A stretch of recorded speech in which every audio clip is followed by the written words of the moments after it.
One. Wonderful. Alicia Elliott just came in. Hi, Alicia. Oh my All God, right. Alicia. I know, I love Alicia. Also, another person I've never met in my life face to face. So I'm so happy to have everyone here today.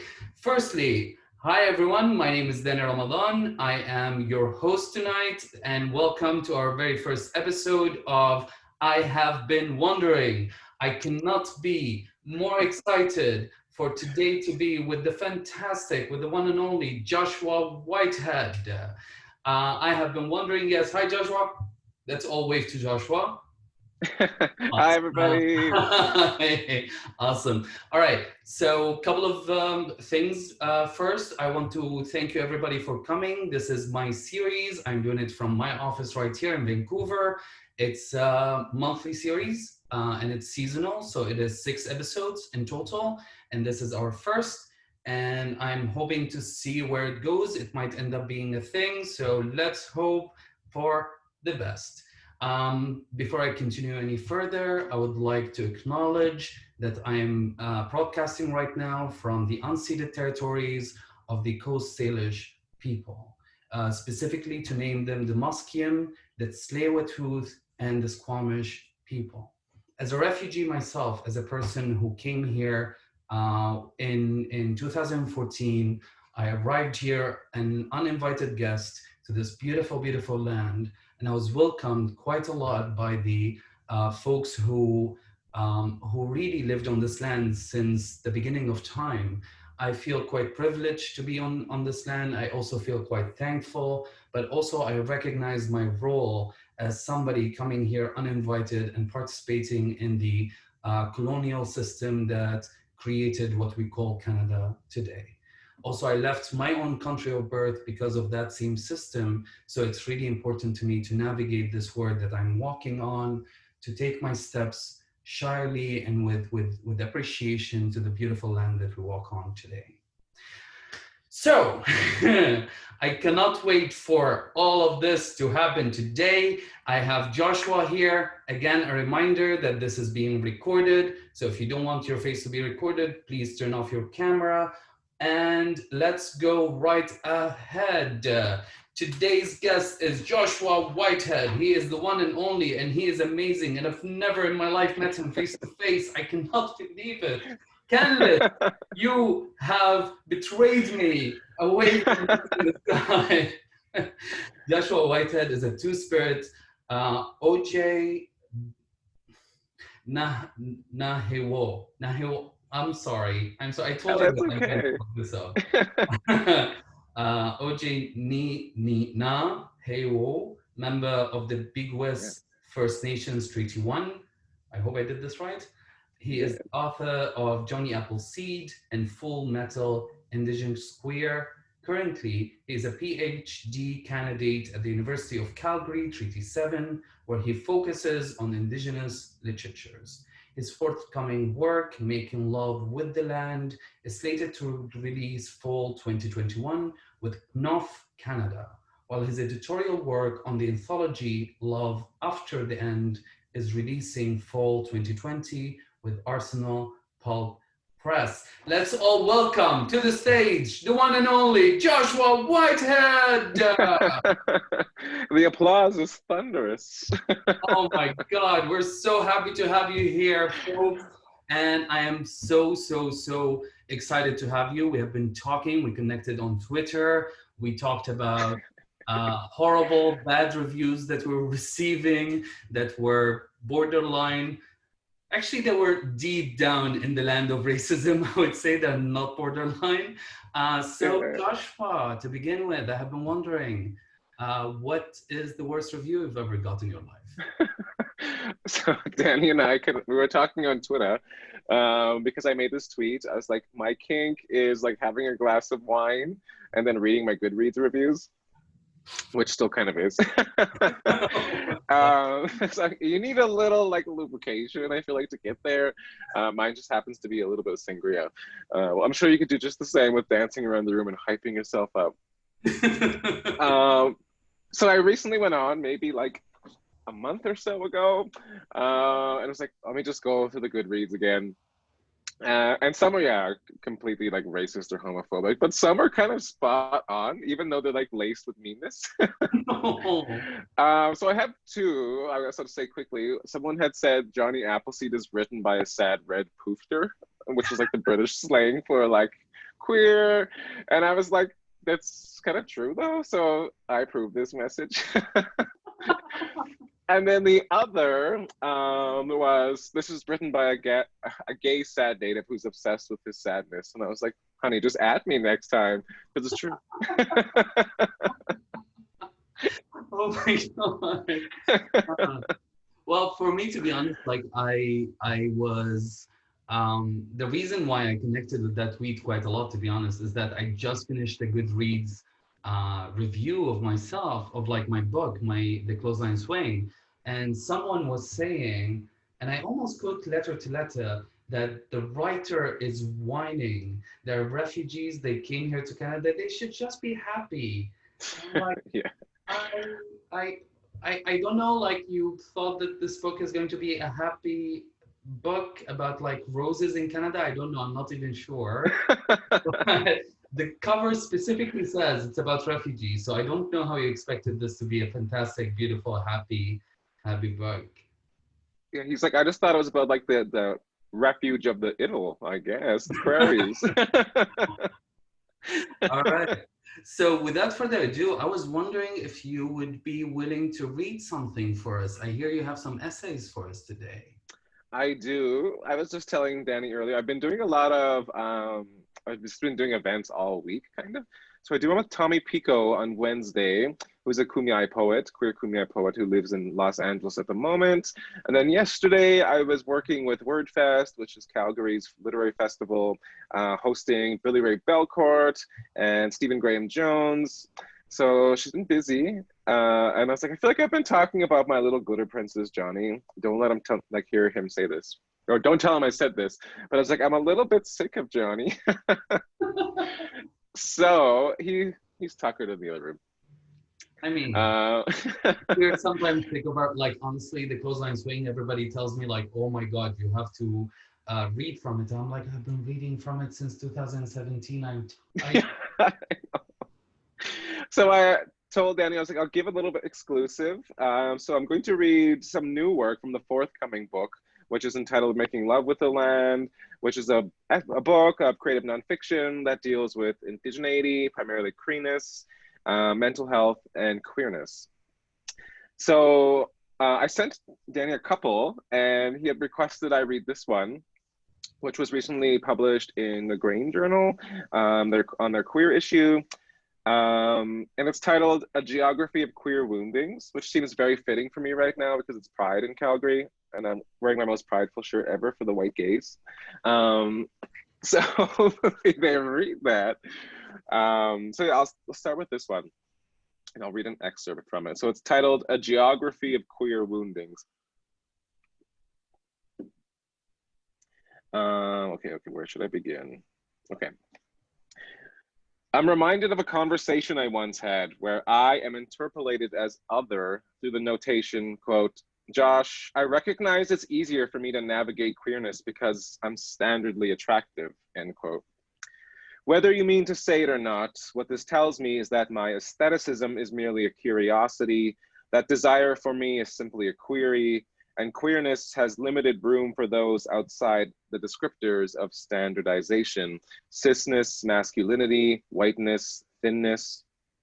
Like when I don Savage Rose beadwork, which I'm wearing tonight, a touch of this claw, a flash of Mad Auntie, a thunder voice hat adorned with baby's breath and sage, and decide to go dancing with friends. Here, beneath the scrutiny of queerness, my body's boundaries are violated when you grab my earrings, when you touch my coat, fondle my hat, pull my arm as if I were the artifact and you the surveyor. Here, I am the head within the scaffold, a cabinet of queerer curiosities. Queerness beheads me in these situations, much to the point I am bereaved, and my body reels back to a moment of breakage. So much of queerness has already beheaded itself in pixels. Now you place the onus on me to do the same. I refuse to be dismembered, digitally, literally, or literarily. Have you ever witnessed a phantom dance to Doja Cat? The only death that is dealt is to the non-human, the spirit, who loses yet another life, and I am running out of hands to splay. Or perhaps I mean to ask, and this seems particularly apt right now, who names an event apocalyptic, and for whom must apocalypse affect in order for it to be thought of as canon? How do we pluralize apocalypse? Apocalypses as ellipses? Who is omitted from such a saving of space? Whose material is relegated to the immaterial? Here too, I craft a theory of indigiqueerness by rejecting queer and LGBT as signposts of my identity, instead relying on the sovereignty of traditional language such as two-spirit, or relying on language we craft for ourselves, indigiqueer. How does queer indigeneity upset or upend queerness? Am I queerer than queer? Who defines queerness, and under whose banner does it fly? Whose lands is queerness pocked within? I churn these words over in my mouth, taste that queered Cree on my tongue, and wonder if they are enough. Like Waneyatamaswean, the Nêhiyaw word for queer, as in strange, but it is also defined as uncanny. And now I went and lost my spot. Uncanny, unsettling, or Waneyatamowean, the act of being deranging or perplexing. I find indigiqueerness a hinterland. I like the fluidity, but my life is not a primer in performance. I am fluid as the water, water who owns itself, body who owns itself, I who own myself. What does it mean to be two-spirit during apocalypse? What does it mean to search out romance at a pipeline protest? Can we have intimacy during doomsday? How do we fuck in a sleeping bag outside of City Hall when the very ground is shaking beneath us, military tanks and thunderous gallops? Don't you feel that resurgence contracting when you're inside? Here again, I become a phantom in this historic amnesia. I will my face to quartz and hope I become the crisis of resistance, the tearing inherent within its etymological rooting, crisis meaning recovery or death. Sometimes I find you in the dreamscapes.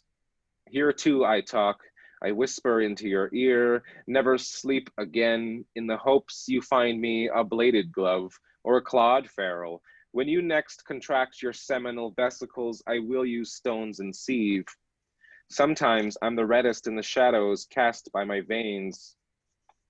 Sometimes ceremony is two spirits holding hands and never letting go in the pressurized state of empire's forearm. Sometimes ceremony is a long drive on the highway and Buffy Sainte Marie telling me that God has always been a foot that can crush and magic never dies. Sometimes ceremony entails driving past Gimli, Manitoba, and the old graffiti sign that used to read honk if you're horny, but now reads honk if you're happy, and you honk either way. I have taken non-Indigenous kin to see Tanya Tagaq. Many of those folks have told me they felt terrified afterwards, as if they had just witnessed an exorcism. I want to say you have, of whiteness.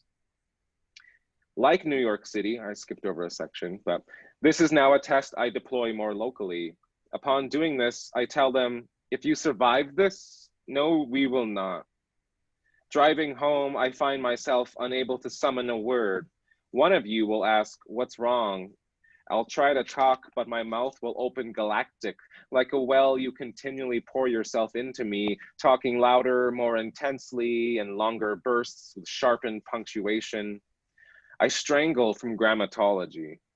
I am betrothed to linguistic entanglements to the point that verbs begin to mutate beneath my tongue. I find myself saying I wounded instead of wondered. How does one caretake for a word or a world when the belly button is such an exhausted mouth? A memory emerges here to instruct me. I am trying to make bannock like the women in my family do. Hands a mimicry of femininity. Slightly burned around the edges and bottom, I feed you. You tell me you like the bannock, but I know it's soured from too much lard. I say, this is no good, and want to immediately burst into tears, yet you continually reassure me it's delicious. I say, you don't understand. I've gambled my body just to make this. You don't question the weight of this in that sentence because it's a gravity foreign to your own. Then when I come back, I finally know how to answer. Have you ever wondered why you see bones when you turn me on? I'll ask. Where dirty talk becomes an obsequy. I want to ask if you've ever opened your eyes when you're beside me to see that sometimes I'm a skull in a flower bed, blowing righteous with holes. What's wrong, I'll reply, is that you speak so much you drown me. What's wrong, I'll reiterate, is that you have never died, at least of all in my mind. Wow, wow, wow, so much. I mean, Thank you. wow. I was quite I was quite nervous the first like 5 minutes of this episode, this reading that we're doing right now. I'm like, I have all of those fantastic folks over there. Alicia is there, Michael Smith, I Rosanna see, I Doctor. see. All of those amazing folks are here, and I'm like, I am in the company of giants, and I'm sitting here and I don't know what to do. But then you read, and damn, you're so beautiful in the way that you speak. I know Michael's like crying. I felt so calming, such a calming, beautiful navigation of words that you bring that really brought me down. Like I really appreciated that reading. I truly, truly do. Thank Thank you. you so much. Um, Oh my God, I have to return to this. So a reminder to everybody who's watching that this is being recorded. I also activated the chat function. So if you have any questions, if you want to say hello, if you just want to tell me how awesome this is or that I should shut the hell up, then just tell me, go ahead right away. Um, I feel like like the girl on like Wheel of Fortune. I'm like, it's right here. It's right here. All right. Yay. People are starting to talk to us, which is fantastic. Thank you. Thank you. If you have any questions for Josh right here, also shoot them right there and I will get them read. I also have my friend Samantha right here, Samantha McDonald, who was watching you yesterday with when you were recording with Billy Ray Bilcourt. Yeah. And Sam was say, I texted Sam and I was like, "Isn't he so freaking dreamy?" And she's like, "Oh yes, he is so dreamy." So I'm so thankful that I got to spend some time with you here today. But I have Likewise. questions. Yes, I do. I have Toss the mammy. questions. Firstly, I think that you are, yes, here we go. So now we can have a conversation. You were just spotlighted. All right. So my very first question is I'm rereading Jonny Appleseed at the moment, and I'm sorry I have to bring Johnny out. Can he just show up from the back? He was here. He was like putting makeup on in the corner. He I, was like, I don't sleep. he hasn't slept since you published the book a couple of years ago. Yeah. Yeah. So I'm reading this non-linear, beautiful metaphors, deep, deep, deep trauma that is being handled with so much care, with such softness, with a sense of humor. I have to say, like my writing also, like the Clothesline Swing speaks to the same themes. So I feel quite proud that you and we speak on that same length. That is really meaningful to me. But I have a question for you about how do you navigate that personal? How do you navigate that personal as you're bringing it out of your own experiences and bring it into the world of fiction and then make magic with it? So can you tell me more about that? Yeah, I would say like Johnny is a fictional text, even though people like to read him as confession. He is fictional. There was like, I would call it like biofiction. So it is fictional. Johnny is a character I've had with me for like well over a decade, which is like percolating in a bath of glitter. But I think as like BIPOC writers or queer writers or anyone under the weight of colonization and heteropatriarchy, and I think specifically people who are like intersected identities of racialized or indigenous or black or queer or disabled or women or trans, right? That we don't have the ability to differentiate the story, be it poetry, fiction, nonfiction, whatnot, from the bodies of ourselves, right? And this is something I always like teach in some of my workshops, is like thinking about the kind of magnitude of the noun body, because one, it can symbol my body, your body. It can symbol a body of water, a body of land, and also it can symbolize a body of text. What I think is like, this is how I navigate writing these stories, which are like laced with trauma because like we live under the weight of colonization. So it's gonna inherently be there. But also with humor too, as you were saying, because like my body will always have this umbilical cord to the body of text, I think, and I'll always be feeding each other in that sense. So Jonny feeds me, but I'm also feeding him, like bloodletting my own personal narratives into the story itself. So for example, one of the first scenes in Jonny where he's like he's at a house party and this college boy comes and he's like drinking red wine. He's like, "What the hell are you doing? Like, this is a res party. You need to be drinking Budweiser, you're gonna get beat up." And then they have this kind of basement rendezvous, which was the very first time I had queer sex in some sort as a young one. So Jonny has helped me like navigate some of those traumas because it almost feels like putting a mask on. But also I think Jonny, and I think most Indigenous people would say this, or like a lot of BIPOC folks would say this, that humor is the most transformative element for pain or suffering, in as much that I would say laughter will always transform the sufferer. Even thinking about like tragedy and comedy, they're always going hand in hand, right? Or horror and comedy, like Jordan Peele does that so well, that I think there's been moments where people have asked me to kind of cull some of the humor. They're like, "Josh, this is kind of taking away from the seriousness of this moment. Can we not have Jonny like making a joke?" Or various other ones. And for me, that just wouldn't be truthful to who I am as a speaker and a storyteller, to just simply write without the humor, because that, lo and behold, then it becomes trauma porn to me. So hand in hand, I would say, yeah, humor and trauma they're difficult to mine, and writing is a difficulty. I was talking with Tommy Pico about this on Wednesday, where this show he has called Writing is the Worst, in that it requires us to, like, writing is a lot of emotional labor. And a lot of redigging and excavation of trauma, but also of pain and triumphs and joy and breakups and et cetera, to the point that, to me, as a queer Indigenous writer, I often feel like I was saying earlier, people read it as confession. It also seems very voyeuristic to me sometimes, when people have read my work and are intimate with it, that they hold these projections or illusions of me before they ever meet me, to the point that I'll never be able to like meet that standard. So the humor always helps, because without it, then I'm just like feeding into the grand narrative of, as my Goodreads said, the sad red poofter, I guess, or the sad gay native, right? So I need it. I need it for the novel. I need it for me, or else I don't think I would survive being a writer. I agree. I completely agree to all of that. I get the same thing coming at me when people are reading The Clothesline Swing, because it's about a gay Syrian refugee coming from Syria and arriving right now.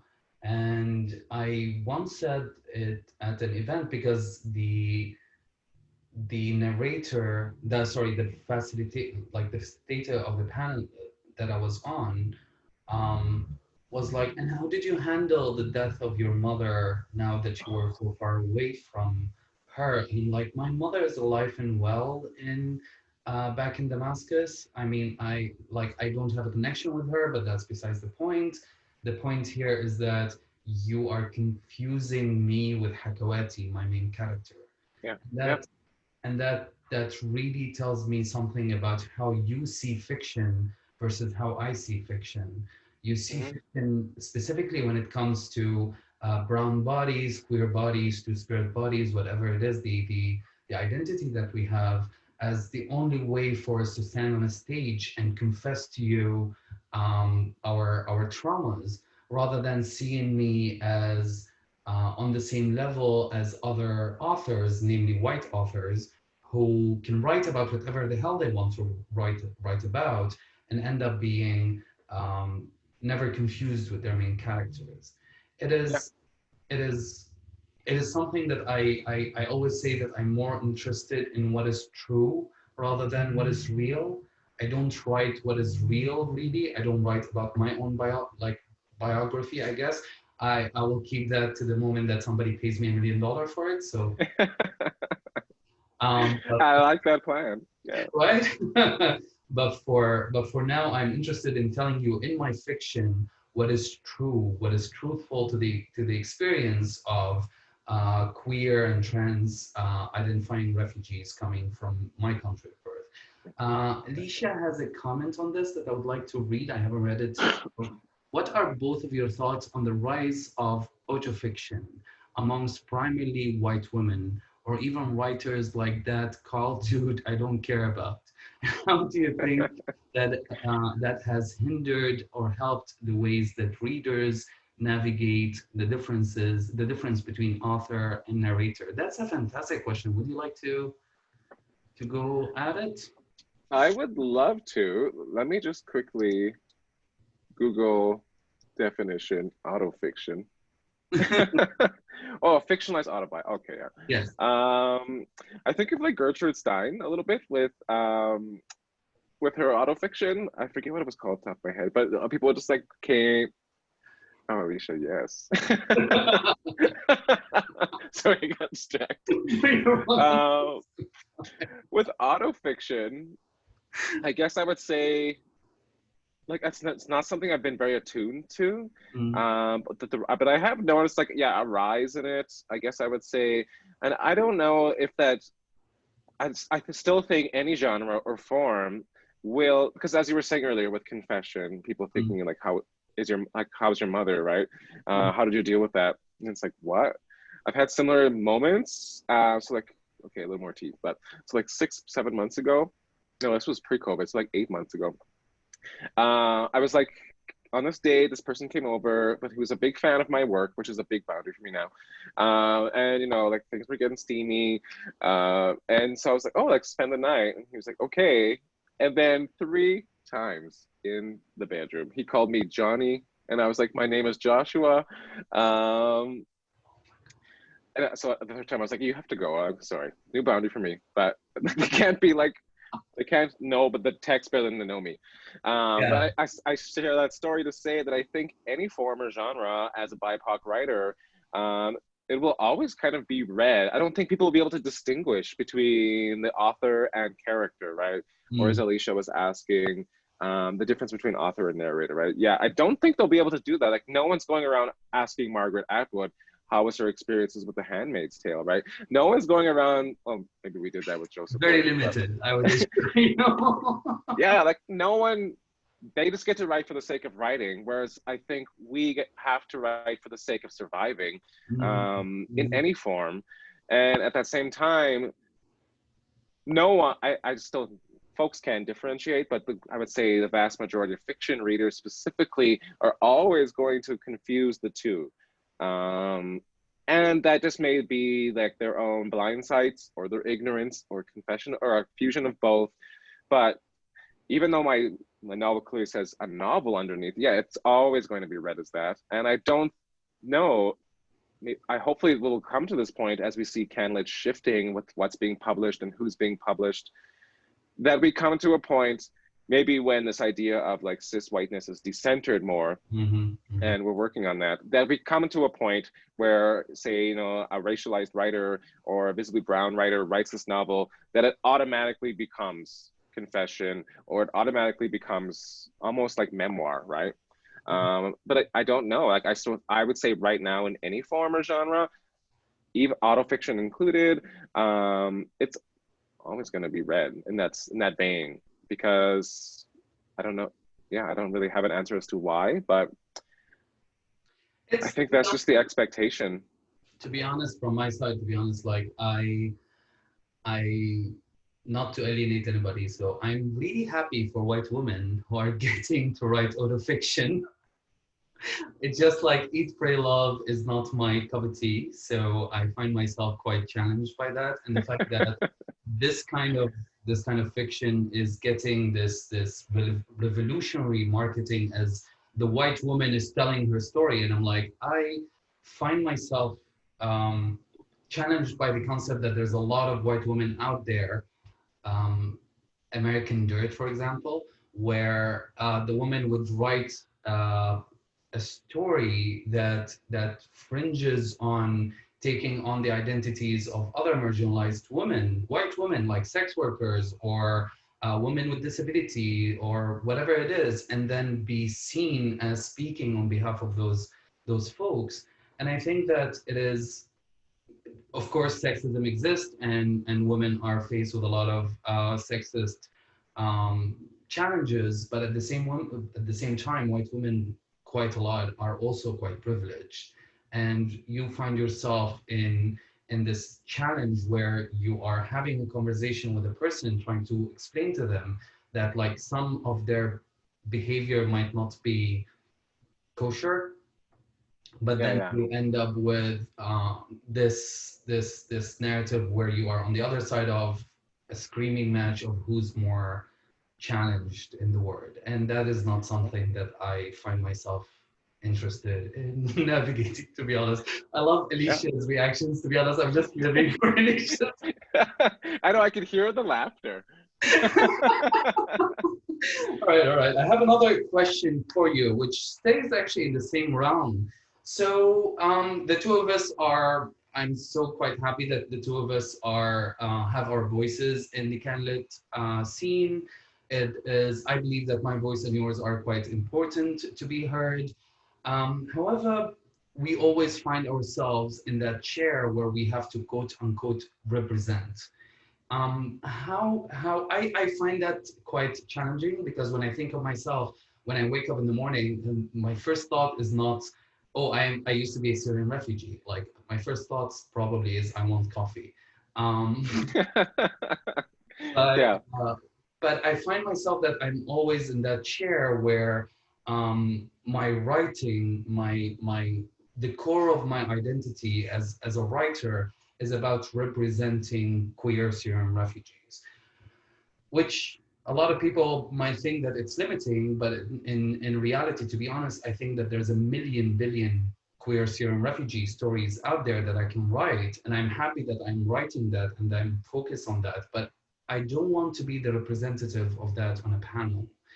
And I wonder about how you feel about the relationship between your writing, your career as an author, and this need in the candidate scene for us to represent those identities.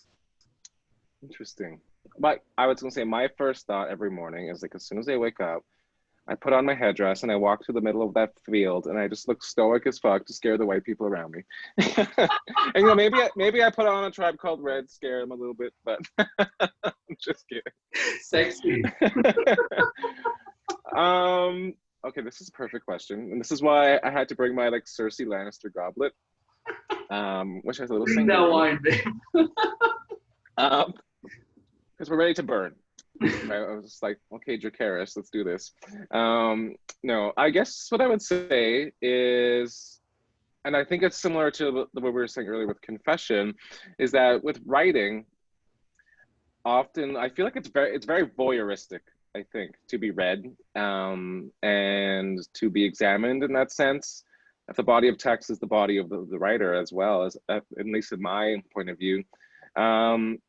It's really demoralizing when someone comes up to you, is like, thank you for writing this book, or like thanking me almost for surviving pain, trauma, genocide brought upon by their, it's just weird to me. Good for you. And For you. and I say that only because like when I'm put onto these panels specifically to talk about the evolution of CanLit or Indigenous representation in Canadian literature or queer representation, etc., is that they can only handle, I think, us in small semblances, is that they have to like dissect the identity to the point like, okay, can you talk about queerness? And I was like, okay, I am a two-spirit or queer person. I put it in Western language, I guess. Yes, I am that. And yes, I am Indigenous or Oji-nêhiyaw.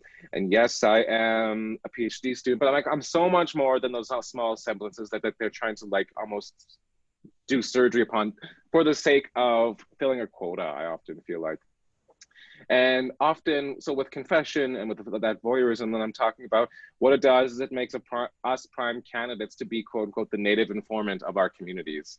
And I'm happy to speak about my experience as a two-spirited person or as an Indigenous person, but I can only speak to my experience. I don't have the stamp of approval to like make you an Indigenous person. I never would, but not you, but the general you. Yes. Or I'm not here to validate any experiences or histories or identities or grief or trauma or historical amnesia. What I'm here to do is just like speak to the experiences I have survived with, lived with, and kind of dream for. And sometimes that's just not enough for people. And I don't know why. I know why. Because they want an easy answer. They want me or you to go on stage and say, basically, to kind of calm their anxieties, for them to, what I often feel like what they want me to be doing is to be on that stage and be telling them, well, it's okay because look, I'm a PhD student, I have 2 books, so thereby everyone, it's fine. No, like we have a rampant Indigenous youth suicides across Turtle Island. And of those youth suicides, a lot of them are queer or trans or non-binary or two-spirit. So as much as I'm like happy to be on that stage to talk about the representation and the treatment of queer Indigenous or trans or two-spirit Indigenous peoples across this island that we call Turtle Island, I'm not there to like calm. I'm there to speak about my experiences, and that hopefully a couple people in that audience will go home and be like, you know what? Like in this community that we're in, like, yeah, there's a res nearby. Like, in what ways can I decolonize, I guess I would say, and ripple effect that out. And overall, like I'm not here to be a mascot. I'm not here to be, a representative totem for the larger communities. A lot of people like to come to me to speak about two-spiritedness. And it's like, I know Cree two-spiritedness, which would be like Oji-nêhiyaw, but I can't speak to like the Navajo or the Coast Salish, etc. But what I am happy to be to represent is the larger communities that I work for and with and beside. I am happy to be perhaps one of the spokespersons of that larger kind of chorus, but I will never claim to be the voice of that. But what I can do is use also the Haudenosaunee for Alicia. But what I can do is like, I have this social capital, I have this economic capital, and I have these books, and I have a platform. And yes, I've worked hard to earn those, but I do have those privileges. So like the least of all I can do is use those privileges I have perhaps gained or stolen from Canlit and whiteness, and use them in a way that I think will benefit the communities I work with and for. Canlit aside, like I'm happy to be writing and part of the system, but I really don't have a whole lot of care to be known as a Canlit writer, nor do I have a care to be within their larger mechanics of award systems. I'm happy, what I'm here to do is like build Indigenous lit and have queer Indigenous, trans Indigenous women writers coming to the forefront like we have. So I'll happy to take that representation for the community to use that power. I'm not the representation, I'm a representative, but I don't care to be a spokesperson or the poster boy for anything to do with Canlit. I'll join the convo, but I'm not there to do the work for you. I completely agree. Michael B. Smith says, oh God, how rarely are we marginalized writers invited to do anything but speak about our marginalized in the very panel topic. And that's completely true. I tweeted actually a couple of weeks ago actually, about how I've been doing panels and I have been doing workshops and speeches for the past 6 years here in Canada. Like literally my very first event was 2 months after I arrived. And I've never been on a panel with another Syrian ever, except for like 2 months ago. It was the first time in 6 years that I'm on a panel with another queer Syrian person. Yeah. Or actually a Syrian in general. Like it was the first time ever. It's just, it was stunning to me. Like I had to speak about that on the panel, being like, I'm always the person who's sitting there on the panel with 3 or 4 other white folks, mainly white men, who are speaking on my behalf about my marginalized identity. I remember I was on this panel in, actually I like the festival people, so I'm not going to name the festival. I was, We'll text later. We'll text. yeah, we'll talk about it. I was on this panel and it was about refugees, and everybody else about on the panel were white. And then the facilitator asked all the juicy questions. I was the last person on the stage, so he asked all the juicy questions to the people before me. So he asked about like the impact of refugees coming to Canada to somebody. He asked about the way that Canadians are responsible for welcoming refugees, etc., etc. All the juicy questions. And then he got to me, and my question was, were you happy when you arrived here to Canada? That was my question. And like, it's a yes or no question. And like, if I said yes, I was happy, of course I was, yeah, sure, sure. But like the answer is not as simple as, were you happy, yes or no?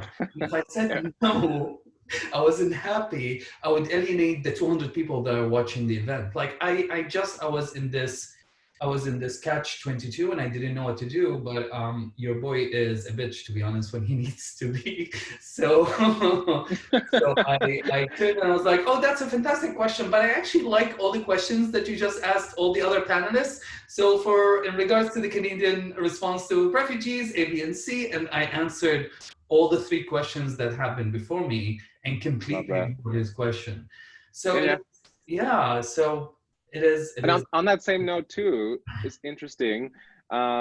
It's like people ask us to speak about our own marginalization, right? But no one ever asked me on a panel really to talk about craft. No one asked me like, how did you craft a character or Yeah, setting or plot or like style? They want me to like, yeah, it's talk, basically what Michael's saying is like talk about your marginalization, right? I can count on my one hand the amount of times where we had conversations about style, writing style, and it'll be on panels like with BIPOC people who were leading the conversation because they know we're sick and tired of it, basically talking about the same thing. yeah.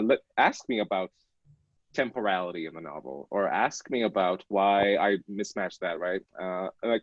So I always like respect when people can do that or do that, because we're so much more than our own traumas. 100%. Yet my very first question to you was about your own personal trauma.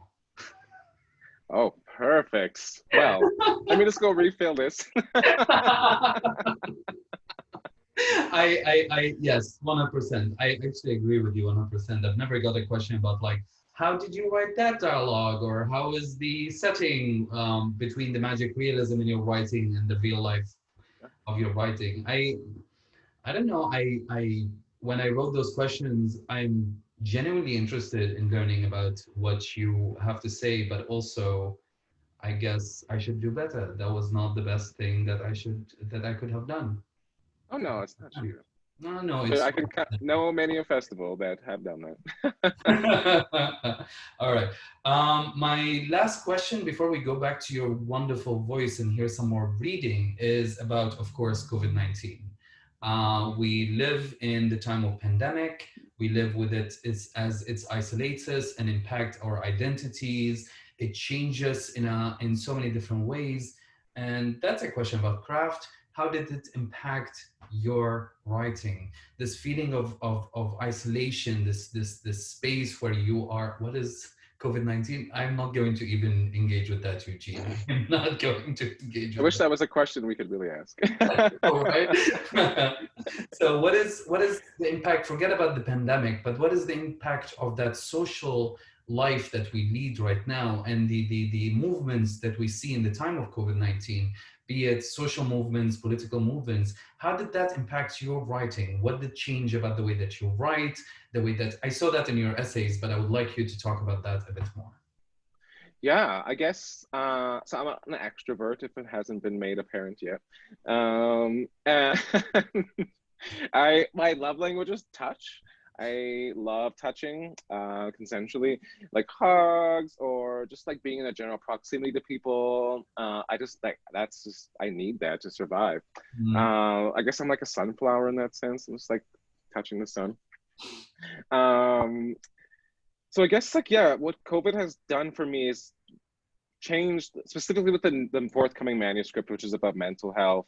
And there's some really difficult essays in it that are about like loneliness, isolation, insomnia, which were difficult to write. And then there are also others. The one I'll be reading after this is about like a breakup after a long-term relationship with my previous partner. And then also I have an essay on surviving sexual assault last year. And those felt like the most pressing ones. Like these are so difficult to do. But what I'm seeing now is two things. COVID has taught me one, as much as I need touch, it's also asked me to reflect on consent of touch. So as with the first essay, the amount of times people have violated my boundaries of touch, like grabbing onto me, or visible tattoos, even they think they have the allowance to touch me. This made me really think about how to set up boundaries with others in regards to touch. And two, with everything that's happening through like with BLM and with the pipelines and the world just being ablaze, it's also maybe like reconsider what I thought the most difficult essays to write were. So like, yes, like my breakup was difficult. Yes, surviving sexual assault was difficult. And they very much are things that like weigh on me heavily. But at the same time, what COVID has taught me in this book, at least when writing, is that I can focus on those and write those, but also I have to maintain the momentum of these movements at the same time. And to dwell on these essays or to dwell on these affects or these memories is important in terms of self-care and healing, but also I can't let it consume me fully because I have work to do. I need to be at those BLM protests. I need to be doing the research to further decolonize spaces. I need to be at Pride and telling them that being on the back of that fucking bank float is not okay. So yeah, I guess what it's really helped me do is put into perspective the work I have to do and not allow myself to be enveloped and eaten in the maw of memory, I guess. That was so beautifully said. I I hear you, and I find that for me, to be honest, there was a lot of isolation that came to during the time of COVID, specifically in the first couple of months. And mainly for me, it was because the way that people reacted to it reminded me and triggered me back to the times, the very early days of the civil war back in Syria. Like I walked outside and I went into the supermarkets and the empty shelves and the franticness in the air just triggered me all the way back there.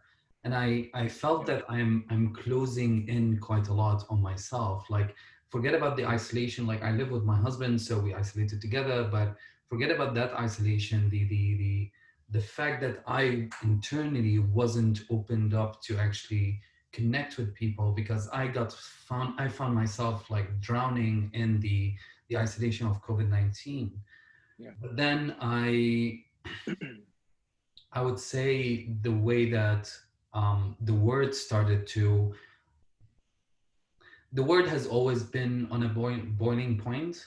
The word has never been easy. It just people now had the time. They were detached from the capitalism machine that we lived in and started to see how boiling the word is out there. Yeah. And seeing that happening truly really like gave me so much energy, allowed me to start to reconnect with the folks, the Black Lives Matter movement, the way that we had to reimagine what it means to be authors, what it means to be storytellers, and engage with the word around us. And even with like I was doing my children's book tour and then it got canceled, and even like with talking to children about what it means to be who I am and connecting with them um, through virtual reality, which was the weirdest thing that ever happened. Try reading to a child on the other side of the word your book. It's just weird. It just and they get like rowdy and things. I guess what I'm trying to say here is that yes, I felt disconnected at the beginning. It was really quite disconnecting, but as I saw the word reopening in those new ways, I felt connected again. Actually, one thing that I want to point out is Andrea Rogers right here. She put sunflowers for you in her video, so you would see based on you saying that you are a sunflower. So thank Aw. you, Andrea. I really I had to appreciate it. scroll over it. Thanks, Andrea. Yeah, she did, and that's I'm so thankful for that. That's a beautiful sunflower, two of them. And one day, consensually, you and I, we can like cuddle and watch a movie together. I would love that. Sounds good. It's got to Done. be scary though. I love horror movies. I do. I do. Me too. Me too. Alrighty, and I'm sure people would pay good money to watch us do this. I'll bring the fry bread. Onlyfans.com. Oh my god. Josh and Danny's OnlyFans watching films. That would be fun. So let's go back to hearing your voice, your beautiful voice, as you read for us. So we have 8 more minutes on our hour, but I'm sure people will stay for a couple minutes if you wanted to stay. Sure. So go for it. And somebody was like, the one only fan I might sign up for. I'm like, great, we have a business model. Gun. I'm going to spotlight your video and go ahead. I'm looking forward to hearing what you have to say. So yeah, this is a newer one. I've only read this once. So this one is about, as I was saying earlier, a breakup for my long-term partner before. This was last year. All is well now. We're good friends now. But so this one's titled "Me, the Joshua Tree." Let's see, where should I begin? I'll begin here. As we continue along through the clearing, and this is in Calgary, there's a little hills just beside my house, and if you go down, you can go to the Bow River. As we continue along the clearing, we come across a jutting out of land and an openness of water. Bow Sipi, or Bow River, is here, greets us through its steady rocking. Sometimes a wave is a wave. There are duck feathers strewn about, a carcass, and a fire pit here on this little piece of land that believes it is a cliff. You say, someone's been here, caught a duck, looks like, and I think, I'm just so happy that they used everything. We sit along the edge smoking cigarettes. You skip rocks across the lake. I run my hands through the water, sift my fingers through soft sand. This whole journey reminds me of the film Stand By Me, which is one of my favorites, where I feel like Gordy LaChance and there you are, Chris Chambers. In this vignette I play in my head, I imagine us having started that fire, roasted that duck, slept here in the tall grasses, let Sipi or river sing us to sleep. I'll ask, do you think I'm weird? And you'll say, definitely. But so what? Everybody's weird. And in that moment, my belly will bloom because this is a moment I have craved since I was a child, latched onto the ghost of LaChance, and I live through the intimacy I share with character. We'll talk until the night, that kind of talk that seems important until, as LaChance narrates, you discover girls. Of course, we have discovered girls, but in this moment, we are just two queer boys discovering one another again, the landscape around us, how our bodies are now braids separated, called for the smudging. How easy is intimacy, honesty, truth, when in a dream or when separated? How we grind into one another, spark flints for the fire we let die, and feast through the blaze we create now, here, in this moment as individuals rather than collectives. I think in this vignette, I hear you say, by which I really mean myself, that I wish that I could go someplace where nobody knows me, which is a quote from the film.